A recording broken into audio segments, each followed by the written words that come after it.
Hello friends, social science study room में आपका स्वागत है। थ्योरी की क्लास में अब हमारी हिस्ट्री की क्लासेस स्टार्ट हो चुकी हैं। 6th क्लास की हिस्ट्री चैप्टर 1, क्या कब कहाँ और कैसे। बेटा सिलेबस में थोड़ा सा चेंज हुआ है, आपको पता होगा सीटेट का जो सिलेबस है उसमें थोड़ा सा चेंज हुआ है। जो यानी कि जो हमारी नई बुक, जो 6th क्लास की जो नई बुक है, यानी कि क्लास 3rd जो फर्स्ट पेपर दे रहे हैं सीटेट, उसके लिए भी इंफॉर्मेशन है कि क्लास जो फर्स्ट पेपर दे रहे हैं उनके क्लास 3rd की बुक चेंज हुई है, और जो सेकंड पेपर सीटेट का दे रहे हैं उसके लिए क्लास 6 की बुक चेंज हुई है। लेकिन आप याद रखिए, जो क्लास 6 की बुक चेंज हुई है वो तो हमें पढ़ना ही है, लेकिन ये बुक जो हमारी पुरानी है ये भी हमें पढ़ना है। ठीक है, इस बुक से भी बहुत सारे क्वेश्चन आएंगे, तो ये बुक भी पढ़ना है। और ये सारे सिलेबस कराने के बाद, यानी कि 6th 7th 8th कराने के बाद जो नया सिलेबस है, 6th क्लास की जो नई बुक है एसएसटी की, वो बहुत छोटा सिलेबस है। तीनों ही बुक एक में कर दिया गया है, बहुत ही छोटा सिलेबस है, तो वो भी मैं कराऊंगी आपको। लेकिन ये तीनों करने के बाद ज्योग्राफी की क्लासेस हमारी हो चुकी है थ्योरी की, अब हम हिस्ट्री स्टार्ट कर रहे हैं। तो आप इस भ्रम में मत रहिएगा कि ये अब जो पुराना 6th क्लास की पुरानी बुक है उसमें से नहीं आएगा, इसमें से भी क्वेश्चन आएंगे और नए बुक से भी क्वेश्चन आएगा। ठीक है, दोनों ही बुक से क्वेश्चन आएगा, तो हमें दोनों ही करना है। ठीक है, तो चलिए ये चैप्टर हमारा क्या है, चैप्टर 1 है कब, क्या कब कहाँ और कैसे। तो इसमें थोड़ा सा आप ये पहले समझ लीजिए कि चैप्टर का मतलब क्या है। हिस्ट्री है ये, हिस्ट्री का हमारा पहला चैप्टर है। थ्योरी की क्लासेस, हिस्ट्री की पहली थ्योरी की क्लासेस है कब, क्या कब कहाँ और कैसे। यानी कि हम हिस्ट्री के बारे में पढ़ेंगे कि क्या हुआ था, कब हुआ था, कहाँ हुआ था और कैसे हुआ था। यानी कि हम अतीत के बारे में पढ़ेंगे। हिस्ट्री को क्या बोलते हैं हिंदी में, अतीत के बारे में पढ़ेंगे। ठीक है, इतिहास अतीत के बारे में हम पढ़ेंगे। ओके, देखिए एक बार देखते हैं इस चैप्टर में पहले क्या क्या है, फिर हम स्टार्ट करेंगे। देखिए अतीत के बारे में है, इसमें जो इंपॉर्टेंट है बेटा, प्राकृतिक मानचित्र, इसके लिए कि कौन सी नदी कहाँ पे थी, क्या था, झेलम, चिनाब, रावी, सतलुज, ब्यास, ये सभी नदियों के बारे में हमें देखना है कि कहाँ पे क्या था, कहाँ पे सबसे पहले कृषि का हुआ। ये यहाँ से क्वेश्चन बहुत सारे आते हैं। ठीक है, यहाँ से क्वेश्चन आता ही है कि कृषि सबसे पहले कहाँ पे हुई, किस तरह की कृषि की जाती थी, क्या की जाती थी। तो याद रखिए हर चैप्टर इंपॉर्टेंट है, तो हर चैप्टर हमें करते हुए आगे बढ़ना है।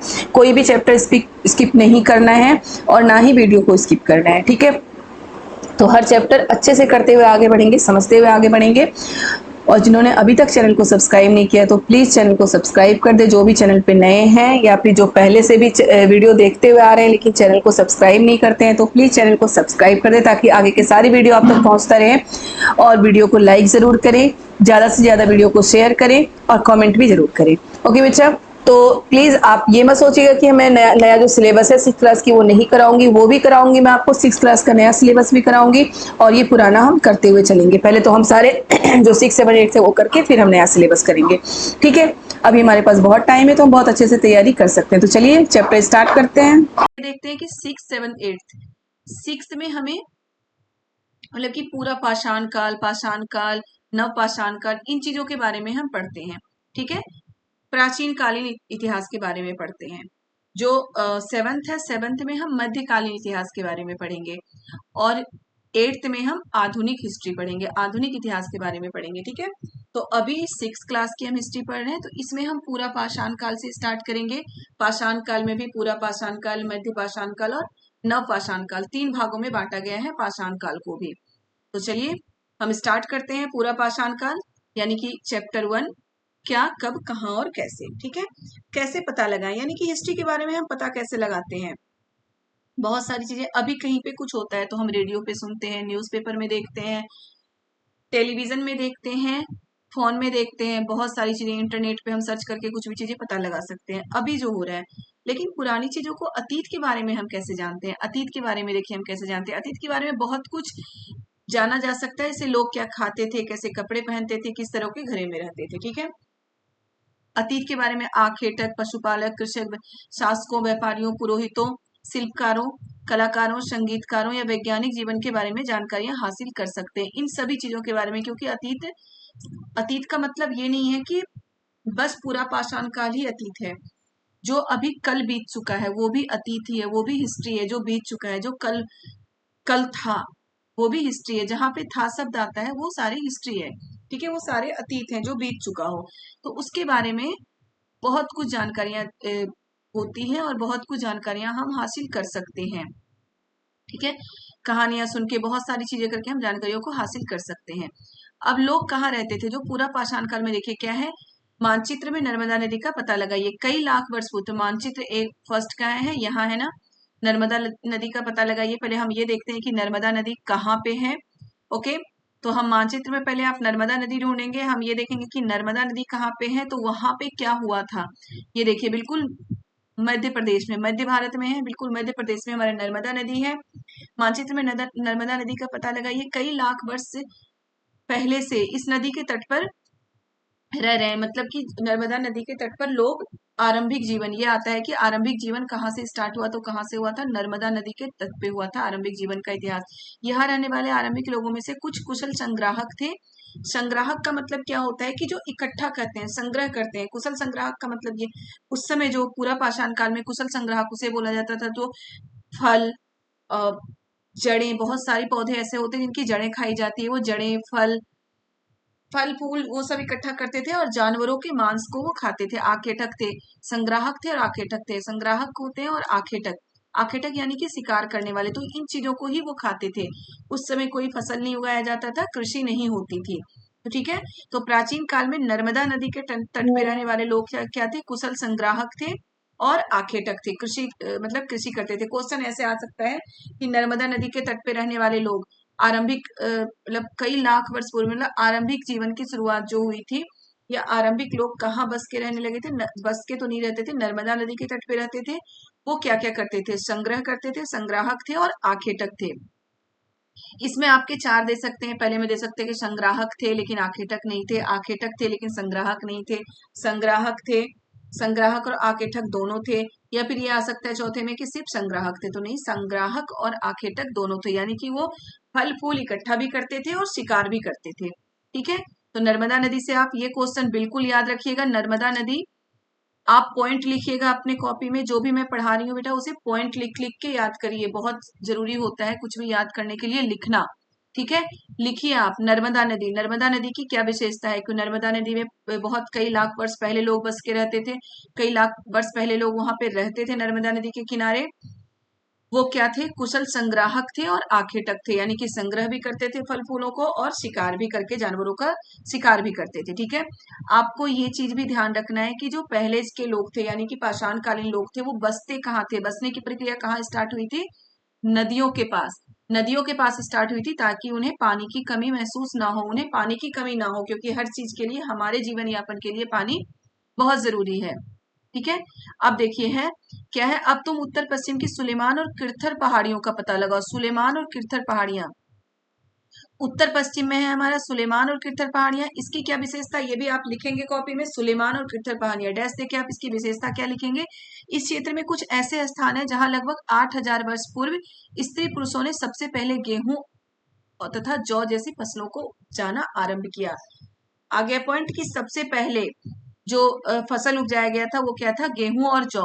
ये क्वेश्चन भी आ सकता है, डायरेक्ट आ सकता है कि सबसे पहले कौन सी फसल उपजाई गई थी, तो गेहूं और जौ। ठीक है, कहाँ पे, सुलेमान और किरथन पहाड़ियों के आसपास स्त्री पुरुषों ने, स्त्री भी और पुरुष, याद रखिएगा एक एक पॉइंट पे। क्वेश्चन ये भी आ सकता है कि सुलेमान और किरथन पहाड़ियों की विशेषता क्या थी, कि वहां सिर्फ पुरुष फसल उपजाते थे, वहां स्त्रियां घर का काम करती थी, वहां पे गेहूं और जौ उपजाया जाता था। वहां पे मतलब कि होता था गेहूं और जौ उपजाया जाता था। बी में ये आ सकता है। सी में आ सकता है कि वहां पे स्त्री और पुरुष दोनों ही फसल उपजाते थे।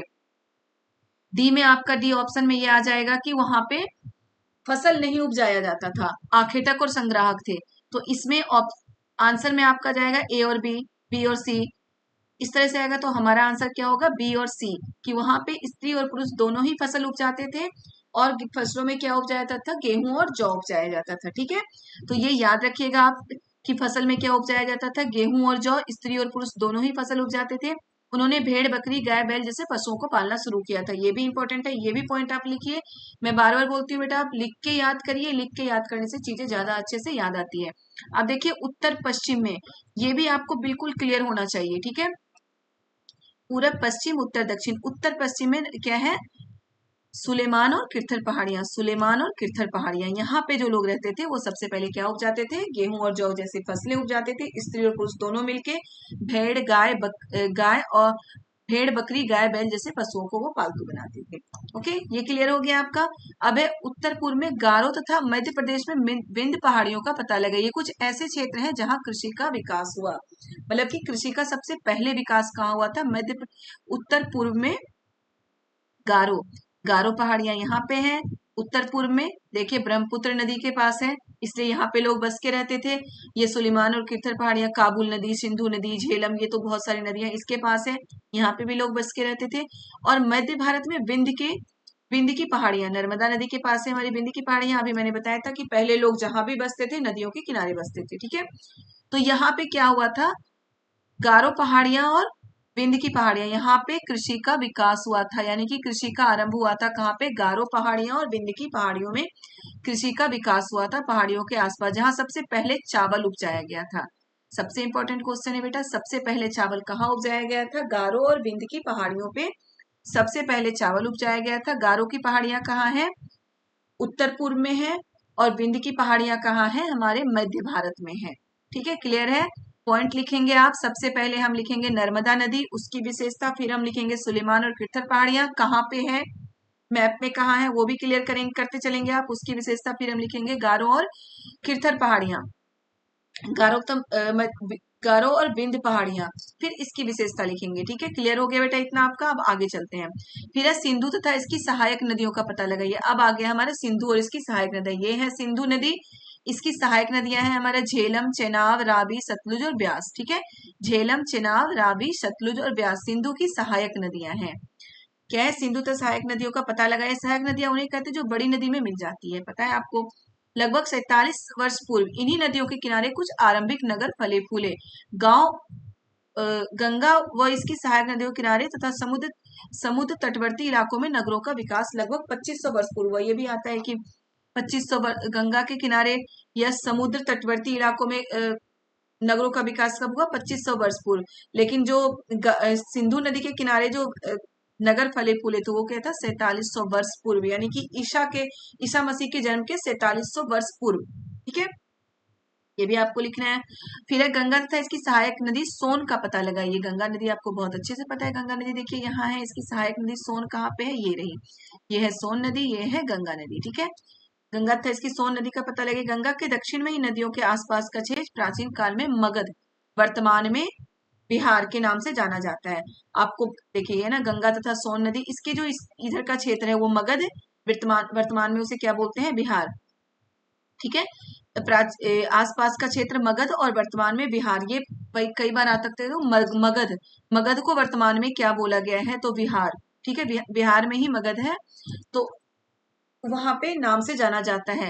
इसके शासक बहुत शक्तिशाली थे, उन्होंने एक विशाल राज्य स्थापित किया था। देश के अन्य हिस्सों में भी इसकी इन राज्यों की स्थापना थी। जो अशोक थे हमारे, वो मगध के ही शासक थे, बिहार के शासक थे, याद रखिएगा। तो गंगा और सहायक नदियों का पता लगाइए। कभी अब क्या है, लोगों ने सदैव उपमहाद्वीप के एक हिस्से से दूसरे हिस्सों की यात्रा की। जो पुराने जमाने के लोग थे वो यात्रा क्यों करते थे? काम की तलाश में, प्राकृतिक आपदाओं से बचने के लिए, शिकार के लिए, बहुत सारी चीजें होती थी। मान लो कि वो एक जगह रह रहे हैं, कहीं पे रह रहे हैं, अब वहां पे क्या होता था कि वहां पे नदी सूख गई, कोई भी कारण हो सकता है, नदी सूख गई, तो फिर वो दूसरी जगह जाते थे। पानी अगर सूख गई तो यात्रा करते थे। अगर वो शिकारी हैं, सिर्फ आखेटक हैं यानी कि शिकारी हैं, तो अगर वहां पे मवेशी जिन जानवरों का शिकार करके वो खाते हैं, अगर वो जानवर कम हो गए या खत्म हो गए, फिर वो एक जगह से दूसरी जगह चले जाते थे। ठीक है, तो ये सारी चीजें थी उनके एक जगह से दूसरी जगह जाने का कारण। कभी लोग काम की तलाश में, तो कभी प्राकृतिक आपदाओं के कारण एक जगह से दूसरी जगह स्थान पर यात्रा करते थे। कभी कभी सेनाएं दूसरे क्षेत्र में विजय हासिल करने के लिए जाते थे। मतलब बहुत सारे रीजन होते थे एक जगह से दूसरी जगह जाने के लिए। बहुत रोचक स्थानों की खोज करने के लिए भी वो एक जगह से दूसरी जगह जाते थे। ठीक है, तो आपको ये भी देखना है कि वो क्यों यात्राएं करते थे। आज लोग यात्राएं क्यों करते हैं आपको बहुत अच्छे से पता है। आज हम यात्रा क्यों करते हैं? घूमने के लिए भी करते हैं, थोड़ा सा जब बहुत ज्यादा काम का बर्डन हो उससे अगर फ्री हो जाए, 2-4 दिन अगर फ्री हो तो सारे घूमने के लिए निकल जाते हैं। घूमने के लिए कहाँ ज्यादा निकलते हैं? पहाड़ों पे। ठीक है, शहरों में हम पेड़ पौधे काट रहे हैं और निकलते कहाँ है? पहाड़ों पे हम घूमने के लिए निकल जाते हैं। ठीक है, पढ़ाई के लिए हम यात्राएं करते हैं। हमारी सांस्कृतिक, देखिए इस आवागमन से हमारी क्या होता है? सांस्कृतिक परंपराएं समृद्ध होती है। सांस्कृतिक परंपराएं समृद्ध क्यों होती है?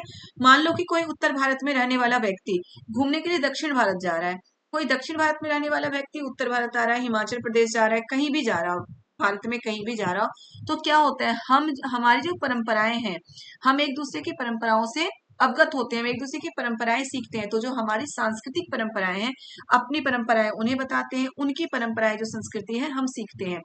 तो इससे जो हमारी सांस्कृतिक परंपराएं हैं ये समृद्ध होती है।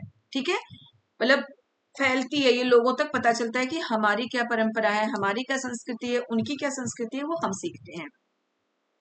तो इसके ये फायदे हैं। अब है देश का नाम, यानी कि हमारे देश का नाम किस किस चीज से पड़ा, तो इंडिया। देखिए, अपने देश के लिए पराये इंडिया तथा भारत जैसे नामों का प्रयोग करते हैं। इंडिया शब्द इंडस शब्द से निकला है, जो संस्कृत में सिंधु, जिसे संस्कृत में क्या कहा जाता है, सिंधु। आपको बहुत अच्छे से याद रखना है बेटा कि इंडिया शब्द किससे निकला है, इंडस शब्द से। कई बार ऐसे डायरेक्ट क्वेश्चन पूछ लिए जाते हैं। ठीक है, जिसे संस्कृत में क्या कहते हैं, सिंधु कहते हैं। ठीक है, अपने एटलस में ईरान और यूनान का पता लगाइए। लगभग 2500 वर्ष पूर्व उत्तर पश्चिम की ओर आने वाले ईरानियों और यूनानियों ने सिंधु को हिंदोस अथवा इंदोस और इस नदी के पूर्व में स्थित भूमि प्रदेश को इंडिया कहा है। ठीक है, सिंधु नदी के पूर्व में जो भूमि थी उसे क्या बोला गया था, इंडिया बोला गया था। भारत का नाम प्रयोग उत्तर पश्चिम में रहने वाले लोगों के एक समूह के लिए किया जाता था। इस समूह का उल्लेख संस्कृत के आरंभिक कृति ऋग्वेद में भी मिलता है। संस्कृत के जो सबसे पहला वेद है उसे ऋग्वेद कहा जाता है, जो लगभग 3500 वर्ष पूर्व लिखा गया था। ऋग्वेद 3500 वर्ष पूर्व जो तैयार किया गया था, जो संस्कृत का सबसे पहला वेद है, आरंभिक वेद है, उसे ऋग्वेद कहा जाता है। याद रखिएगा, उसमें भी इसका मतलब कि इसका उल्लेख मिलता है। तो आपको याद रखिएगा इंडस यानी कि सिंधु, सिंधु सिंधु नदी एटलस में ईरान और क्या है, आप सिंधु को इंदोस अथवा इंदोस नदी के पूर्व, यानी कि सिंधु नदी के पूर्व रहने वाले पूर्व में स्थित भूमि प्रदेश को इंडिया कहा था। अब देखिए, इसमें मैं आपको थोड़ा सा समझाती हूँ। यहाँ पे सिंधु नदी है, इसके पूर्व में यानी कि इधर इस तरह साइड के भूमि प्रदेश को क्या बोले थे यूनानी, इंडिया बोलते थे। सिंधु नदी के पूर्व में वाले भूमि प्रदेश को। ठीक है, अब भारत नाम का प्रयोग उत्तर पश्चिम में रहने वाले लोगों के एक समूह के लिए किया जाता था। उत्तर उत्तर पश्चिम मतलब ये जो भारत का ये वाला हिस्सा है, इधर रहने वाले लोगों के समूह के लिए क्या किया जाता था, भारत नाम का प्रयोग किया गया था। इस समूह का उल्लेख संस्कृत की आरंभिक कृति ऋग्वेद में भी है। तो आपको याद रखना है ये भी कि जो इंडिया इंडिया किस जो कहा गया था, किस लोगों को किस भूमि के लिए या फिर किन लोगों को के लिए इंडिया शब्द का प्रयोग किया गया था, और भारत नाम का प्रयोग कहाँ कहाँ के लिए किया गया था, ये आपको याद रखना है। ठीक है, अब देखिए, ताड़पत्रों से बनी पांडुलिपि। पांडुलिपि के बारे में भी आपको जानना बहुत जरूरी है। पांडुलिपियां बहुत ही महत्वपूर्ण है हिस्ट्री में। जो 6 चैप्टर है, सॉरी 6 क्लास का जो जो हिस्ट्री 6 क्लास की, उसमें हम पांडुलिपियों के बारे में बहुत पढ़ेंगे।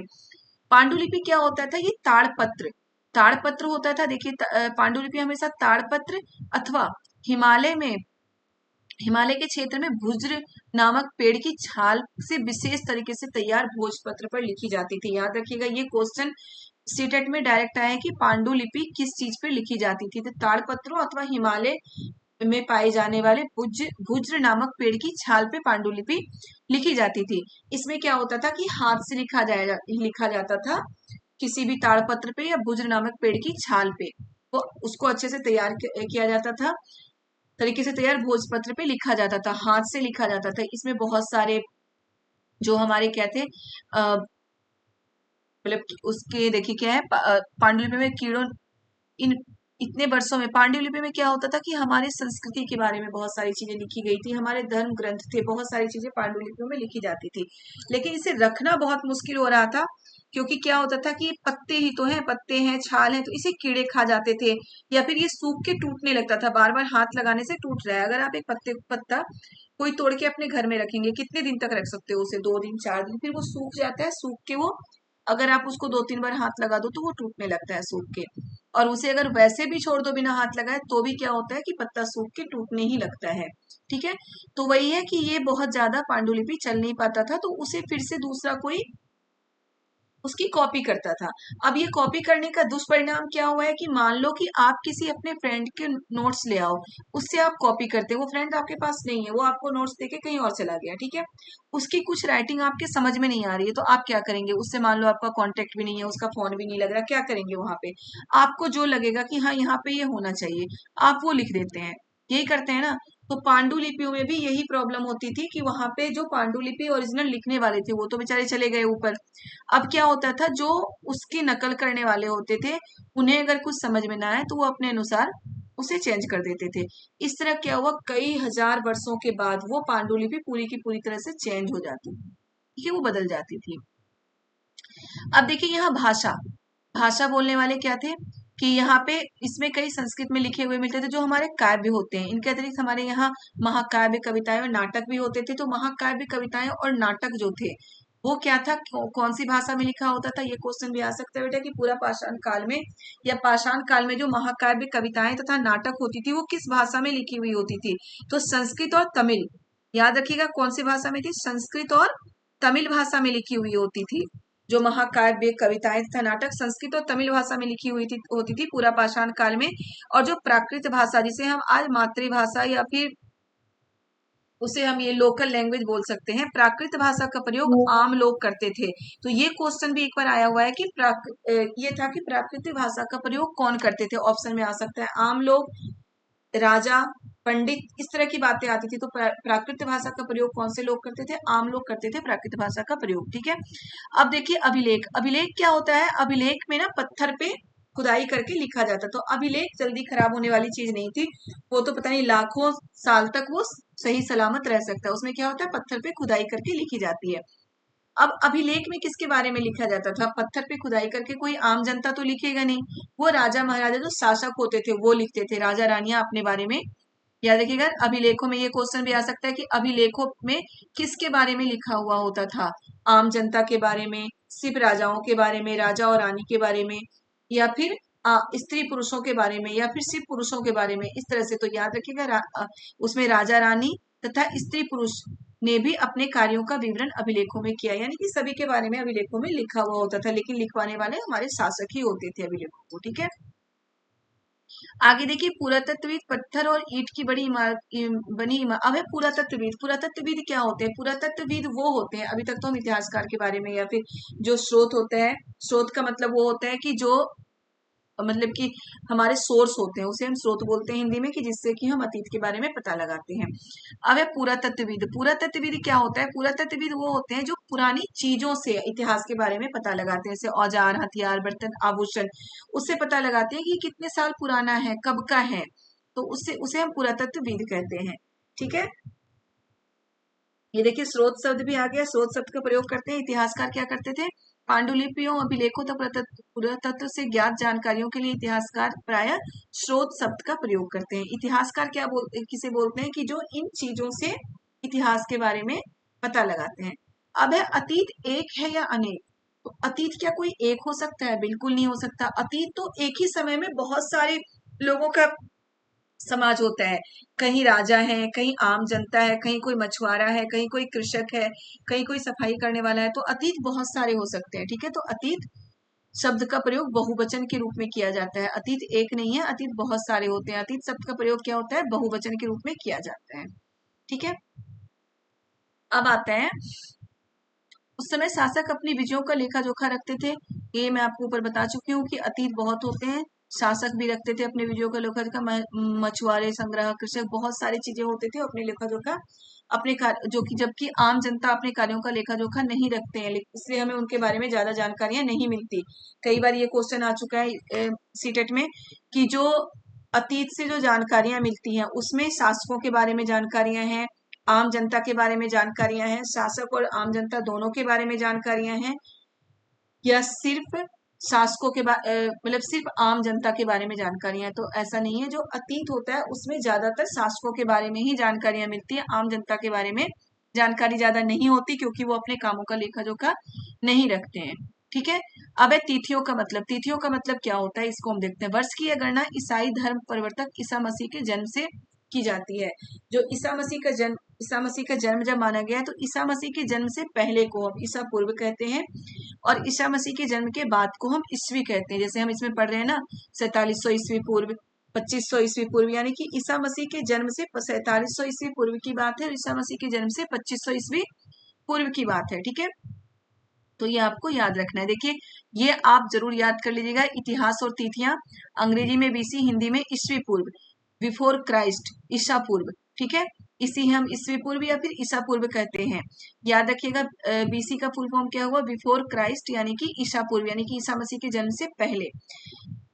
अब ईस्वी, एडी, एडी का मतलब क्या होता है, ईस्वी, ठीक है। एनो डोमिनी, इनका नामक दो लैटिन शब्दों से बना है। इसका तात्पर्य है ईसा मसीह के जन्म के वर्ष से, यानी कि ईसा मसीह के जन्म के वर्ष से बाद। तो ये दो चीज आपको बहुत अच्छे से याद रखना है, बिफोर क्राइस्ट यानी कि बीसी, ईसा पूर्व, एडी यानी कि एनो डोमिनी यानी कि ईस्वी। अब आगे देखिए, ये भी कई बार आया है, कॉमन एरा क्या है।